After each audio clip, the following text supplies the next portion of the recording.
everybody is well. Today I'm going to show you how to work with some of my dimensional stamps.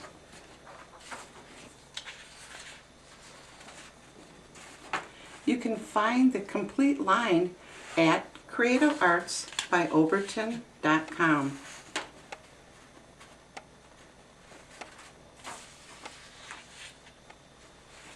My stamps are really unique and they're a lot of fun to work with.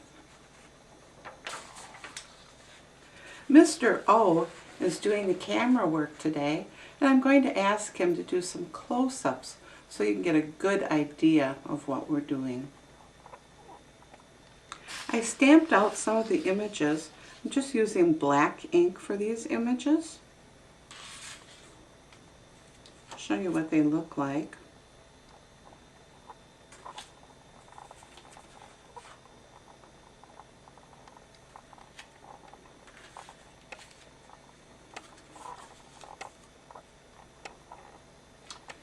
And one more.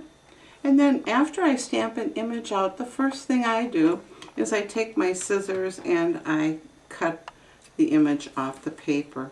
So I would just take my scissors and start cutting.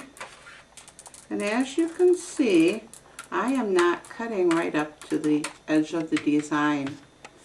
I am leaving a little bit of my background paper showing. The reason I do that is because when I go to layer onto something, it automatically looks like I've got another layer, that I've done a little more work. I finished trimming around my dimensional stamp, and here it is. I'm laying it out on a board that is marked with 1-inch increments, so you can see that the square dimensionals are about 4 by 4 inches. I've put one of my square images on the board as well. It's a 2.5 by 2.5 inch square. You'll find those on my website as well. And I've designed lots of different designs. They go hand in hand with the dimensional stamps. So far, everything I've shown you has been in black and white. I wanted to show you that adding color can be a lot of fun too.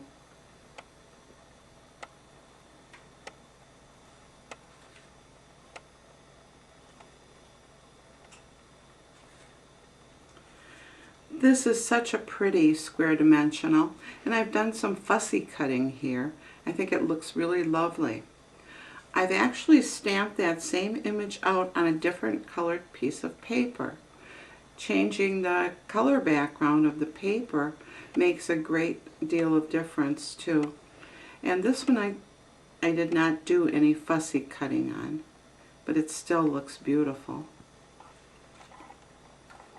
Here's a lot of color, and I did this using my Rubber Nature tool stamps. You can find my tool stamp video on my website, creativeartsbyobertin.com. I mentioned the square stamps, and look what a little bit of color does. I stamped this one out in black and white. This one I stamped in blue and then used colored pencils on it. The square stamps are important because they work back with the square dimensionals. And in a moment I'm going to show you how I can do that. Another one done with a tool stamp, one of the press tools. Now these are also dimensional stamps, but obviously they're not square dimensionals. And I haven't dimensionalized some of them. I just wanted to show you the designs. I did stamp this out and embossed it with gold powder. A snowflake. That's another one of my dimensionals. Fun to work with. Just some different color papers. Different size. And we saw this in black and white, and here it is in red and white. I'm going to show you how to work with these They're really fun. I'd like you to know that all of the square dimensionals will work the same way. So here we've got one example. I'm going to show you how you can use it.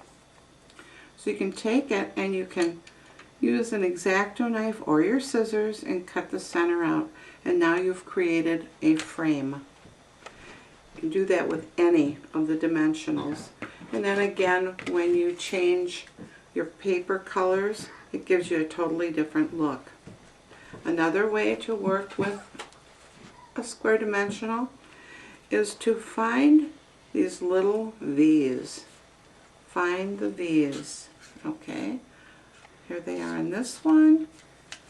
Going back onto this, they look like mountains here, and so it's a mountain. Okay. In the camera, you're seeing this as a V, and I'm seeing it as a mountain. And I'm seeing this as a V, and you're seeing it as a mountain. But anyway, you're looking for V's and mountains. So I would come around here and make my cuts and open this up. So I've opened each edge up.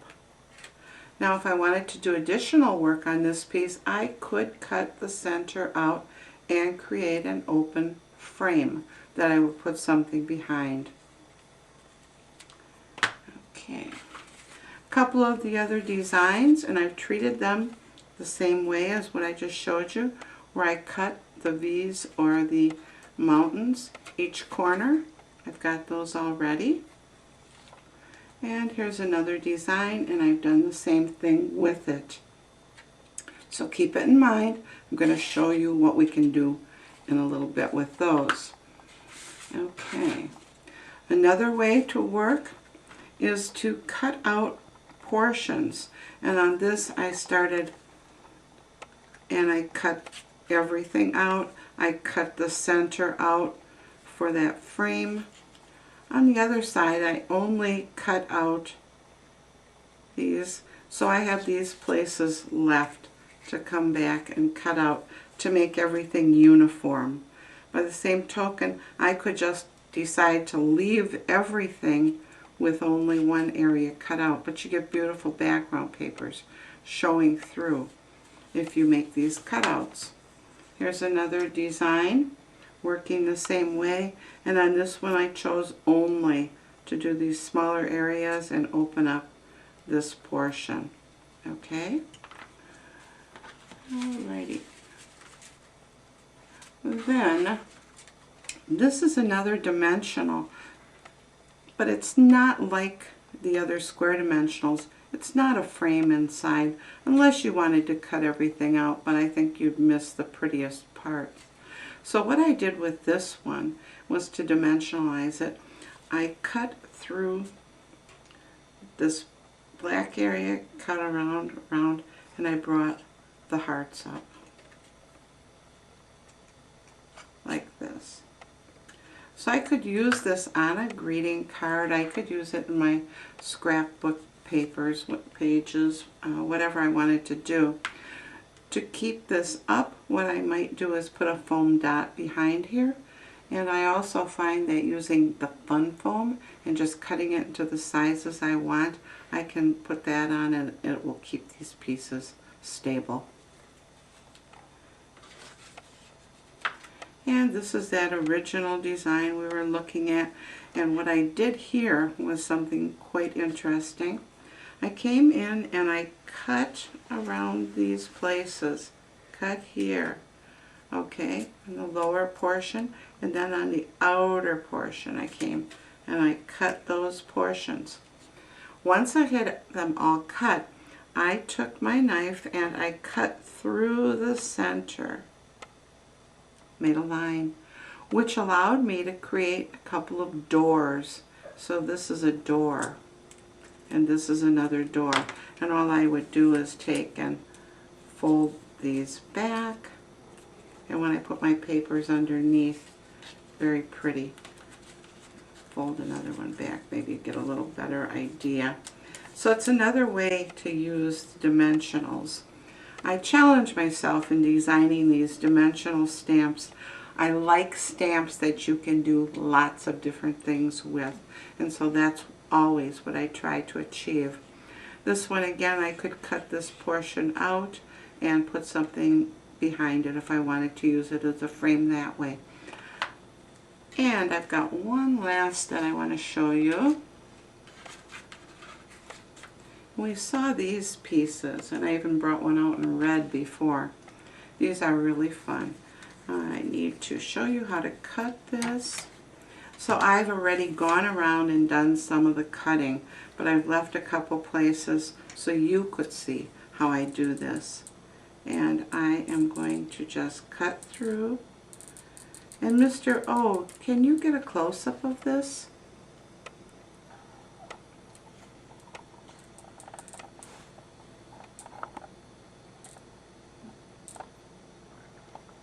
Okay, and so then I just cut through these areas. And I go around the entire piece and I cut. Now what I want to do is I want to raise the hearts. And I'm going to fold them forward. Raise and fold. Raise and fold. Okay.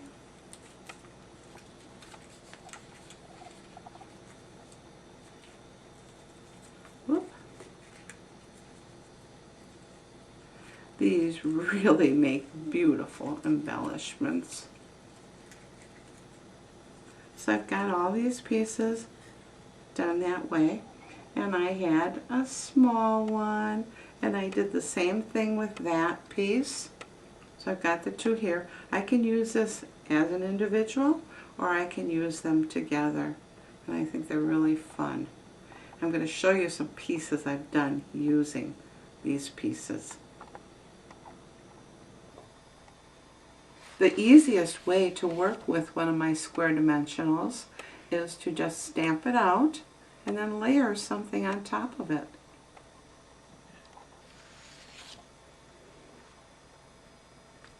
Here's another example. Notice how pretty this square dimensional frame is. I did some fussy cutting. This frame is so pretty, I thought you might like to see another version. I just layered the daisies on top. When you cut the center out of any of the square dimensionals, you have a frame.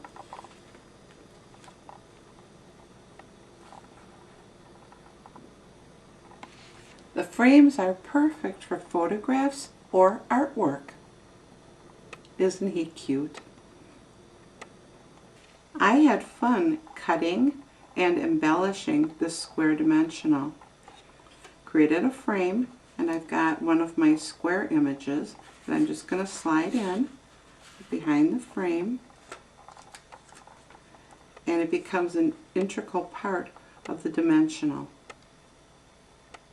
I cut the mountains or the V's in each corner, and then I took one of the square stamped images and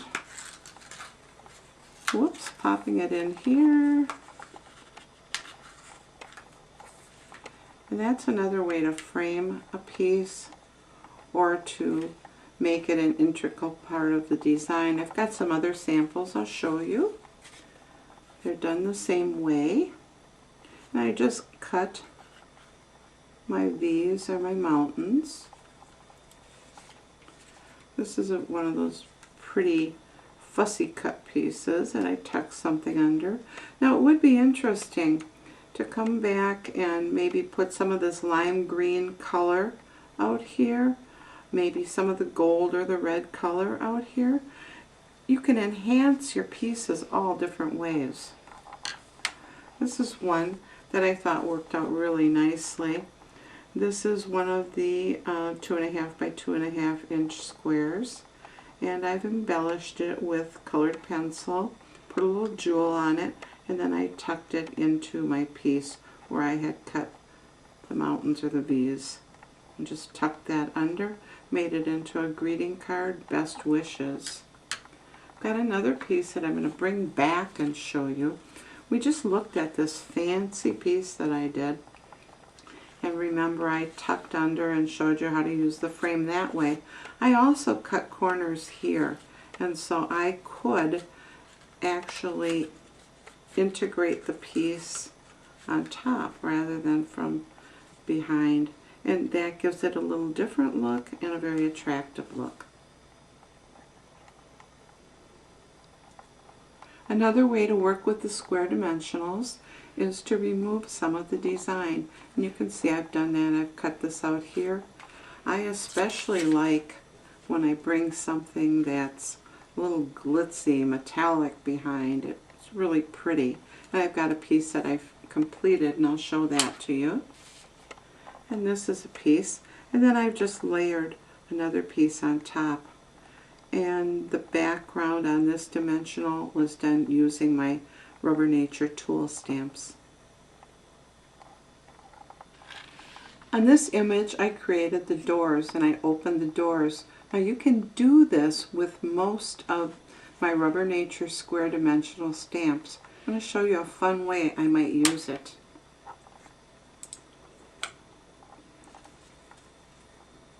I've got a beautiful board that I embellished, and then if you remember these pieces, I might like to pop one on here, another one, and in doing that I might want to work with some of the foam tabs just to keep these areas up. But let me try to hold this up and let you see a little closer view of it.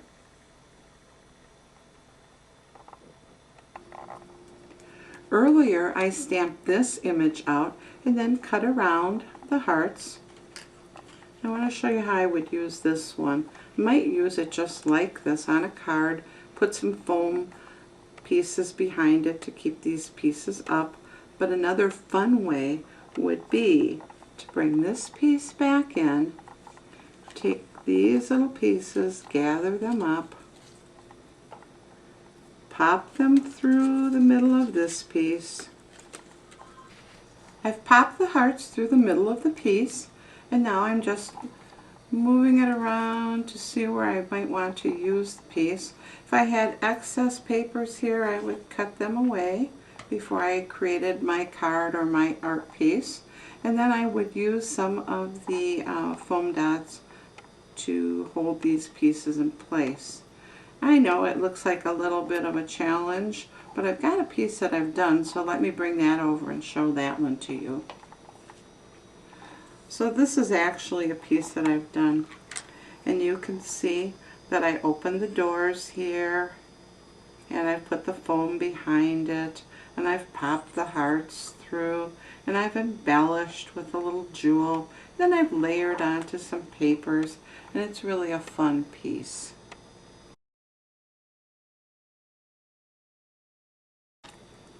On this piece, as you may recall, I pulled the hearts forward to create the dimensional. And I just wanted to show you that we could do this in reverse. And so now I've done it where I have pulled the little twiggy portions forward. So it creates a different look. Again, I like using my stamps in a number of different ways. I've enjoyed showing you my dimensional stamps, and I hope that you have enjoyed my video. If you have, I hope you'll give me a thumbs up and subscribe.